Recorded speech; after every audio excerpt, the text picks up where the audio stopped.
Hearing brightly. How can I describe what I heard when the doctor turned on my hearing aids, or what I didn't hear?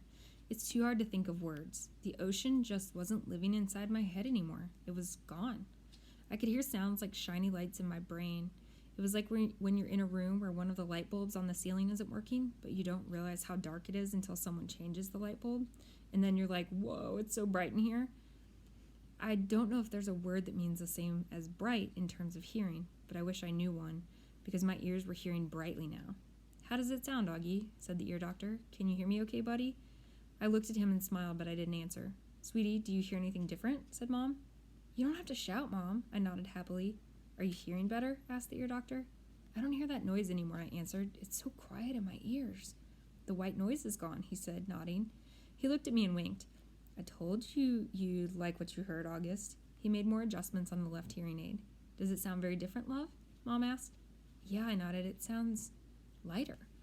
That's because you have bionic hearing now, buddy, said the ear doctor, adjusting the right side. Now, touch here. He put my hand behind the hearing aid. Do you feel that? That's the volume. You have to find the volume that works for you. We're going to do that next. Well, what do you think? He picked up a small mirror and had me look in the big mirror at how the hearing aids looked in the back. My hair covered most of the headband. The only part that peeked out was the tubing. Are you okay with your new bionic Lobot hearing aids? The ear doctor asked, looking in the mirror at me. Yeah, I said. Thank you. Thank you so much, Dr. James, said Mom. The first day I showed up at school with the hearing aids, I thought kids would make a big deal about it, but no one did. Summer was glad I could hear better, and Jack said it made me look like an FBI agent or something, but that was it. Mr. Brown asked me about it in English class, but it wasn't like, what the heck is that thing on your head? It was more like, if you ever need me to repeat something, Augie, make sure you tell me, okay? Now that I look back, I don't know why I was so stressed about it all the time. Funny how sometimes you worry a lot about something, and it turns out to be nothing. Via's secret. A couple of days after spring break ended, Mom found out that Via hadn't told her about a school play that was happening at her high school the next week, and Mom was mad. Mom doesn't really get mad that much, though Dad would disagree with that, but she was really mad at Via for that. She and Via got into a huge fight. I could hear them yelling at each other in Via's room. My bionic Lobot ears could hear Mom saying, But what is with you lately, Via? You're moody and taciturn and secretive? What is so wrong with my not telling you about a stupid play? Via practically screamed. I don't even have a speaking part in it. Your boyfriend does. Don't you want us to see him in it? No, actually I don't. Stop screaming. You screamed first. Just leave me alone, okay? You've been really good about leaving me alone my whole life. So why you choose high school to suddenly be interested, I have no idea. Then I don't know what Mom answered because all I got was very quiet. Because it all got very quiet, and even my bionic Lobot ears couldn't pick up a signal. My cave. By dinner, they seemed to have made up. Dad was working late, Daisy was sleeping. She'd thrown up a lot earlier in the day, and Mom made an appointment to take her to the vet the next morning. The three of us were sitting down and no one was talking. Finally, I said, So are we going to see Justin in a play? Via didn't answer but looked down at her plate. You know, Augie, said Mom quietly, I hadn't realized what play it was, and it really isn't something that would be interesting to kids your age. So I'm not invited? I said, looking at Via. Well, I didn't say that, said Mom. It's just, I don't think it's something you'd enjoy. You'd get totally bored, said Via, like she was accusing me of something. Are you and Dad going? I asked. Dad'll go, said Mom. I'll stay home with you. What? Via yelled at Mom. Oh, great. So you're going to punish me for being honest by not going? You didn't want us to go in the first place, remember? Answered Mom. But now that you know about it, of course I want you to go, said Via. Well, I've got to weigh everyone's feelings here, Via, said Mom. What are you two talking about? I shouted. Nothing, they both snapped at the same time. Just something about Via's school that has nothing to do with you, said Mom. You're lying, I said. Excuse me, said Mom, kind of shocked. Even Via looked surprised. I said, you're lying, I shouted. You're lying, I screamed at Via, getting up. You're both liars. You're both lying to my face like I'm an idiot. Sit down, Augie, said Mom, grabbing my arm. I pulled my arm away and pointed at Via. You think I don't know what's going on, I yelled. You just don't want your brand new, fancy high school friends to know your brother's a freak. Augie, Mom yelled. That's not true. Stop lying to me, Mom, I shrieked. Stop treating me like a baby. I'm not retarded. I know what's going on. I ran down the hallway to my room and slammed the door behind me so hard that I actually heard little pieces of the wall crumble inside the door frame. Then I plopped onto my bed and pulled the covers up on top of me.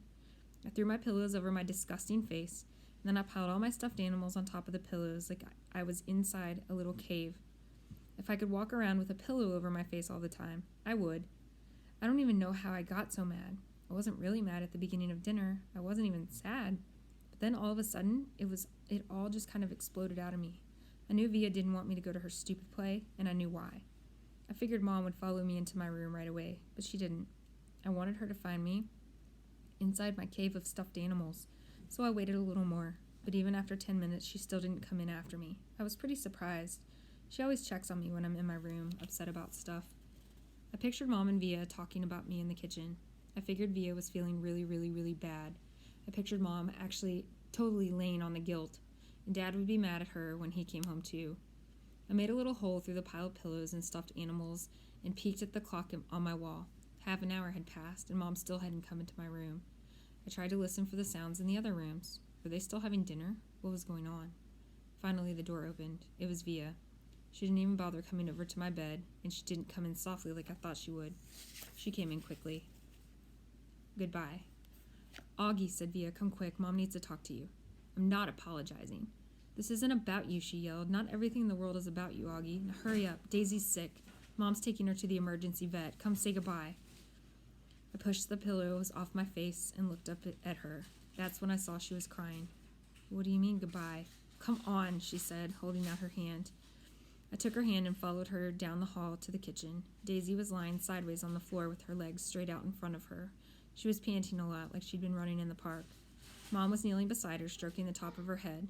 What happened? I asked. She just started whimpering all of a sudden, said Via, kneeling down next to Mom. I looked down at Mom, who was crying too. I'm taking her to the animal hospital downtown, she said. The taxi's coming to pick me up. The vet'll make her better, right? I said. Mom looked at me. I hope so, honey, she said quietly, but I honestly don't know. Of course he will, I said. Daisy's been sick a lot lately, Augie, and she's old. But they can fix her, I said, looking at Via to agree with me, but Via wouldn't look up at me. Mom's lips were trembling. I think it might be time we say goodbye to Daisy, Augie. I'm sorry. No, I said. We don't want her to suffer, Augie, she said. The phone rang. Via picked it up, said, okay, thanks, and then hung up. Taxi's outside, she said, wiping her tears with the backs of her hands. Okay, Augie, open the door for me, sweetie, said Mom, picking Daisy up very gently like she was a huge droopy baby. Please, no, Mommy, I cried, putting myself in front of the door. Honey, please, said Mom, she's very heavy. What about Daddy? I cried. He's meeting me at the hospital. He doesn't want Daisy to suffer, Augie. Via moved me away from the door and held it open for Mom. My cell phone's on if you need anything, Mom said to Via. Can you cover her with the blankets? Via nodded, and she was crying hysterically now. Say goodbye to Daisy, kids, Mom said, tears streaming down her face. I love you, Daisy, Via said, kissing Daisy on the nose. I love you so much. Bye, little girlie, I whispered into Daisy's ear. I love you.